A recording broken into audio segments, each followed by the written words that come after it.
Civil service എന്ന് കേൾക്കുമ്പോഴേ മലയാളിയുടെ മനസ്സിൽ വരുന്ന പേരുകളിലൊന്ന്.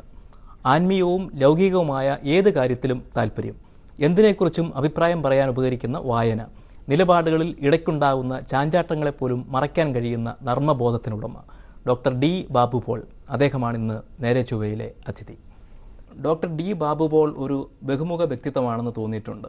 അതോടൊപ്പം തന്നെ കുറച്ച് വിചിത്രമായ ജീവിതമാണെന്നും തോന്നിയിട്ടുണ്ട്. താങ്കളെ തന്നെ എങ്ങനെയാണ് വിലയിരുത്തുന്നത്?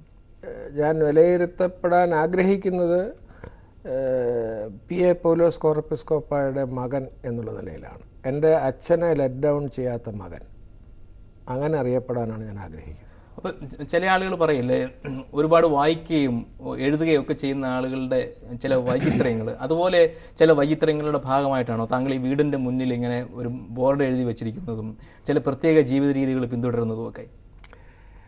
ബോർഡ് എഴുതി വച്ചിരിക്കുന്നത് വൈചിത്രമാണോ എന്നുള്ളത് വായിക്കുന്നവരാണ് പറയേണ്ടത്. ഞാൻ എഴുതി വച്ചിരിക്കുന്ന ഒരു കാര്യമാണ്, ഞാൻ ഒറ്റയ്ക്കാണ് വീട്ടിൽ താമസിക്കുന്നത്, അതുകൊണ്ട് ഈശ്വരനും ഞാനും മാത്രമാണ് ഇവിടെ താമസം അതുകൊണ്ട് ഇവിടെ നിങ്ങൾ മണിയടിച്ചാൽ ഈശ്വരൻ ഞാൻ തന്നെ വരണം വാതിൽ തുറക്കാൻ, ഈശ്വരൻ മൂക സാന്നിധ്യം. അത് അവിടെ വരുന്ന ആളുകൾക്ക് മനസ്സിലാകാൻ വേണ്ടിയിട്ട് എഴുതി വയ്ക്കുന്ന അറിയേണ്ട ഒരു കാര്യമാണ്. അത് കുറച്ചൊന്ന് ചമൽക്കാരമായിട്ട് എഴുതിയെന്ന് മാത്രമേ ഉള്ളൂ. പിന്നെ ജീവിതത്തിൻ്റെ ചര്യകൾ സാഹചര്യങ്ങളുടെ സ്വാധീനത്തിൽ ഉരുത്തിരിഞ്ഞ് വന്നതാണ്. അപ്പോൾ അതങ്ങനെ പ്രത്യേകിച്ച് തിരഞ്ഞെടുത്തൊന്നുമല്ല. ഭാര്യ മരിക്കണമെന്നൊരു തിരഞ്ഞെടുപ്പില്ലല്ലോ, അല്ലെങ്കിൽ ഒറ്റയ്ക്ക് താമസിക്കണമെന്നൊരു തിരഞ്ഞെടുപ്പുണ്ട്. ഇതൊക്കെ സംഭവിച്ചു കഴിയുമ്പോൾ അതിനോട് നമ്മൾ മാറ്റാൻ കഴിയാത്ത കാര്യങ്ങളെ അംഗീകരിച്ച് മുമ്പോട്ട് പോകുന്നു. അപ്പോൾ അങ്ങനെ സംഭവിച്ചു കഴിഞ്ഞാൽ എല്ലാ കാര്യങ്ങളോടും പൂർണ്ണമായും താങ്കൾ പൊരുത്തപ്പെട്ട് കഴിഞ്ഞു എന്നാണ് എൻ്റെ വിചാരം. എന്ന് വെച്ച് ചില ദുർബല നിമിഷങ്ങളിൽ അങ്ങനെ പോയത് ഇങ്ങനെ ആകാമായിരുന്നില്ലേ എന്നൊക്കെയുള്ള ചിന്തകൾ മനസ്സിൽ കൂടെ വരാറുണ്ട്. അപ്പോൾ ഞാൻ സ്വയം എന്നെ ഓർമ്മിപ്പിക്കുന്നത്, ദൈവത്തിൻ്റെ നിഘണ്ടുവിൽ യാദൃച്ഛികത എന്നൊന്നില്ല. എനിക്ക് യാദൃച്ഛികമായി സംഭവിച്ചതെന്നോ എൻ്റെ ഒരു അബദ്ധമെന്നോ ഒക്കെ തോന്നുന്ന കാര്യങ്ങളും എൻ്റെ ജീവിതത്തിലെ നിയാമക ശക്തി ഈശ്വരനാണെങ്കിൽ അവിടെ നിന്ന് അറിഞ്ഞിട്ടാണ് സംഭവിക്കുന്നത് എന്ന് ഓർക്കുമ്പോൾ പിന്നെ ഒരു ആശ്വാസം തോന്നും. പിന്നെ അപ്പോഴും ആ നിരാശ വല്ലതും തോന്നിയാൽ അതിനെ ഓവർകം ചെയ്യും, അത്രയേ ഉള്ളൂ. അപ്പോൾ ഈ ഈശ്വരവിശ്വാസത്തിനപ്പുറത്ത് ഒരു സജീവമായ സഭാ ജീവിതം കൂടി താങ്കൾക്കുണ്ടായിരുന്നു. അപ്പോൾ താങ്കൾ സിവിൽ സർവീസിലായിരിക്കുമ്പോൾ ഇത് രണ്ടും കൂടി കൂട്ടിക്കുഴച്ചതുകൊണ്ട് താങ്കളുടെ സർവീസിന് എന്തെങ്കിലും കുഴപ്പം വന്നതായിട്ട് തോന്നിയിട്ടുണ്ടോ? അല്ല, ഇത് അമ്മയെ തല്ലുന്നത് നിർത്തിയെന്ന് ചോദിക്കുന്ന പോലത്തെ ഒരു ചോദ്യമാണ്. കാരണം ഇത് ഞാൻ കൂട്ടിക്കുഴച്ചില്ല, കൂടിക്കുഴഞ്ഞു എന്നുള്ളത് ശരിയാണ്. കൂടിക്കുഴയാൻ കാരണം ഞാൻ എന്നെ തന്നെ മറന്നെന്നവണ്ണം നിസ്വാർത്ഥമായി സമയവും ഊർജവും പണവും ചെലവാക്കി ഏത് സഭയെ സേവിച്ചുവോ ആ സഭയിലെ ഒരു പ്രബല വിഭാഗം എനിക്കെതിരായി 96 AP വർക്കിച്ചേട്ടനെയും വിളിച്ചുകൊണ്ട് VS അച്യുതാനന്ദനെ കാണാൻ പോയി. അപ്പം അങ്ങനെ കൂടിക്കൊഴിഞ്ഞു പോയതാണ്. അത് സഭയ്ക്കകത്തുള്ള പ്രശ്നങ്ങൾ അവർ സർക്കാരിലേക്ക് കൊണ്ടുവന്ന് ഞാൻ അവർക്ക് വേണ്ടപ്പെട്ട ആളല്ല എന്നറിയിച്ചതാണ്. അല്ല, ഞാനിത് രണ്ടുകൊണ്ട് ഒരിക്കലും കൂട്ടിക്കൊഴിച്ചില്ല. ഇപ്പോൾ 40 വർഷത്തെ ഈ IAS ജീവിതത്തിനിടയിൽ ഒരു 35 തസ്തികകളിൽ താങ്കൾ ഇരുന്നിട്ടുണ്ട്.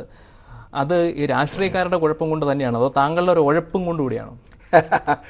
എൻ്റെ ഉഴപ്പ് എന്നൊരു ഭാവം സത്യത്തിൽ എനിക്കില്ല എന്നുള്ളതാണ് സത്യം. ആവശ്യത്തിൽ കൂടുതൽ മസിൽ പിടിക്കുന്നതെന്ന് തോന്നാതിരിക്കത്തക്കവണ്ണം ഞാൻ ഉഴപ്പുന്നതായിട്ടൊക്കെ ഭാവിച്ചാലും ഞാൻ ഈ സെക്രട്ടേറിയറ്റിൻ്റെ വരാന്തയിൽ കൂടെ നടന്നു പോകുന്നതിനെക്കുറിച്ച് ഇങ്ങനെ കുണുങ്ങി പോകുന്നു എന്നൊക്കെ അവിടെയുള്ള പെണ്ണുങ്ങൾ പറഞ്ഞിട്ടുണ്ടെന്ന് പിന്നീട് ഞാൻ കേട്ടിട്ടുണ്ട്. പക്ഷെ ആ പോകുന്ന പോക്കിൽ അവിടെ നടക്കുന്ന പല കാര്യങ്ങളും പല ആളുകളുടെയും മുഖഭാവങ്ങളൊക്കെ ഞാൻ ശ്രദ്ധിക്കുന്നുണ്ട്. അതുകൊണ്ട് ഉഴപ്പ് എന്നുള്ളത് എന്നെക്കുറിച്ച് പറയുന്നത് ശരിയായിരിക്കില്ല. ഒരു സൂത്രക്കാരനാണെന്നോ കൗശലക്കാരനാണെന്നൊക്കെ പറയായിരിക്കും. ഞാനൊന്നും അറിഞ്ഞില്ല എന്നുള്ള വട്ടി നടക്കും കാര്യങ്ങളൊക്കെ അങ്ങനെയൊക്കെ പറയായിരിക്കും. അതുകൊണ്ടൊന്നുമല്ല. പക്ഷേ ഈ ട്രാൻസ്ഫർ എന്നൊക്കെ പറയുന്നത്, ഞാൻ ജാതകത്തിലൊന്നും അങ്ങനെ അങ്ങോട്ട് അക്ഷരാർത്ഥത്തിൽ വിശ്വസിക്കുന്ന ആളല്ല. പക്ഷേ പല സന്ദർഭങ്ങളിലും ഇതൊക്കെ ജാതകവശാൽ വ്യാഖ്യാനിക്കാൻ കഴിയുന്നതാണ്. ഒരു ഉദാഹരണം മാത്രം പറയാം, ഒരുപാട് കഥകൾ പറയാനുണ്ടെങ്കിലും.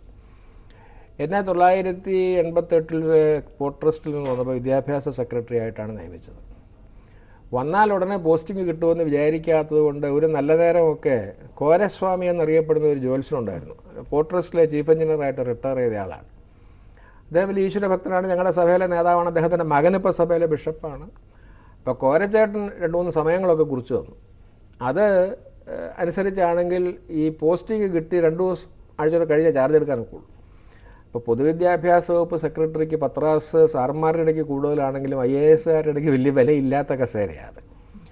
അപ്പോൾ കിട്ടിയ കസേരയുടെ വില കുറഞ്ഞു പോയത് കൊണ്ട് ചാർജ് എടുക്കാൻ വൈകുന്നു എന്ന് സംശയിക്കാതിരിക്കാൻ വേണ്ടി ഞാൻ തന്നെ കോരച്ചേട്ടൻ പഠിപ്പിച്ച അല്ലറ ചില്ലറ കണക്ക് വെച്ച് ഒരു അഭിജിത്ത് മുഹൂർത്തം കണക്കാക്കി ചാർജ് എടുത്തു. എന്നിട്ട് കോരച്ചേട്ടൻ എഴുതി അയച്ചു. കോരച്ചേട്ടൻ തിരിച്ചു പറഞ്ഞ് അയച്ച മറുപടി, വലിയ ദോഷമൊന്നും ഇല്ലെങ്കിലും വേറെ ഒരു ഓഫർ വരും, ആ ഓഫർ സ്വീകരിച്ചു കൊള്ളണം, അല്ലെങ്കിൽ ചവിട്ടി പുറത്താക്കും. ഇത് ഞാനങ്ങ് മറന്നു. പിന്നീട് അഗ്രികൾച്ചർ പ്രൊഡക്ഷൻ കമ്മീഷണറായിട്ട് ഓഫർ വന്നപ്പോൾ ഞാൻ പറഞ്ഞു, എനിക്ക് സ്കൂളിൽ വെച്ച കൃഷിശാസ്ത്രം ഇഷ്ടമല്ല, അതുകൊണ്ട് എനിക്ക് ആ പോസ്റ്റ് വേണ്ട എന്ന് ചീഫ് സെക്രട്ടറിയോട് പറഞ്ഞു. അത് കഴിഞ്ഞ് കുറേ ദിവസം കഴിഞ്ഞപ്പോഴാണ് ഈ കോഴിക്കോട് സർവകലാശാലയിലെ സിൻഡിക്കേറ്റ് തിരഞ്ഞെടുപ്പിൽ ആകെ പോൾ ചെയ്ത വോട്ടും ബാബു പോൾ ചെയ്ത വോട്ടും തമ്മിൽ ചേരാതെ വന്നപ്പോൾ എന്നെ രാഖി രാമാനം പുറത്തിറക്കി വിട്ടു. അത് കഴിഞ്ഞ് ആ മേശയൊക്കെ വൃത്തിയാക്കി വന്നപ്പോഴാണ് കോരച്ചേട്ടൻ്റെ പഴയ ഫോർകാസ്റ്റ് എഴുതിയിരിക്കുന്നതോടെ കണ്ടു. അപ്പം അങ്ങനെ അത് യാദൃശ്ചികമാണെന്നൊക്കെ പറയാമായിരിക്കും. എന്ന് പറഞ്ഞതുപോലെ എൻ്റെ പല ട്രാൻസ്ഫറുകളും ഞാനോ എന്നെ ട്രാൻസ്ഫർ ചെയ്തവരോ അറിയാതെ ഉണ്ടായതാണ്. എൻ്റെ ചോദ്യം, ബാബു പോൾ ധിക്കാരിയായ ഒരു ഉദ്യോഗസ്ഥനാണെന്ന് കുറച്ച് പേരെങ്കിലും വിചാരിച്ചിരുന്നു. ഇപ്പം VS അച്യുതാനന്ദൻ താങ്കൾ ഒരു കള്ളനോ കവർച്ചക്കാരനോ ആണെന്ന മട്ടിൽ കരുതുന്നുണ്ട് എന്ന് താങ്കൾ തന്നെ എഴുതിയിട്ടുമുണ്ട്. എന്താ അങ്ങനെ തോന്നാൻ കാരണം? ഇല്ല, VSനെ സംബന്ധിച്ചിടത്തോളം എൻ്റെ ഒരു ധാരണ, എനിക്ക് അദ്ദേഹമായിട്ട് വലിയ അടുപ്പമൊന്നുമില്ല. VS ഞാനുമായിട്ടുള്ള ബന്ധത്തെ നിർവചിച്ച 2 സംഭവങ്ങളാണ് ഉണ്ടായത്. ഒന്ന്, എൻ്റെ സഭയിലെ ഏതാനും മെത്രാന്മാർ അദ്ദേഹത്തെ കണ്ട് ഞാൻ അവർക്ക് അനഭിമതനാണ് എന്ന് പറഞ്ഞു. അപ്പോൾ VSൻ്റെ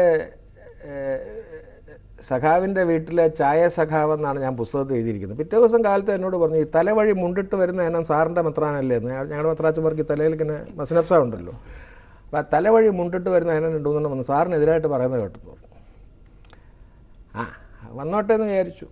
അപ്പോൾ അതിൽ അദ്ദേഹത്തെ കുറ്റം പറയാൻ നോക്കൂല. കാരണം അദ്ദേഹത്തിന് ഏറ്റവും കൂടുതൽ ബഹുമാനമുള്ള ഒരാളാണ് AP വർക്കിച്ചേട്ടൻ.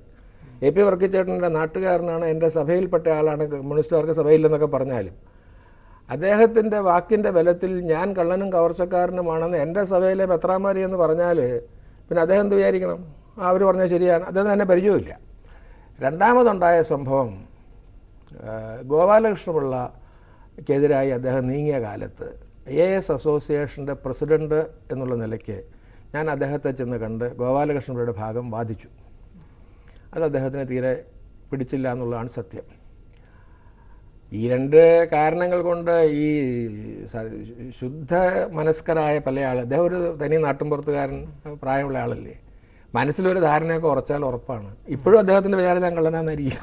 എന്തായാലും താങ്കൾക്ക് ചീഫ് സെക്രട്ടറി സ്ഥാനം കിട്ടാത്തതിന് അദ്ദേഹമല്ല എന്തായാലും കാരണം. അതിന് താങ്കൾ ജാതകദോഷം കൊണ്ടാണെന്നാണ് കരുതുന്നത്? ചീഫ് സെക്രട്ടറി സ്ഥാനം കിട്ടിയില്ല എന്ന് പറയുന്നത് അർത്ഥസത്യമാണ്.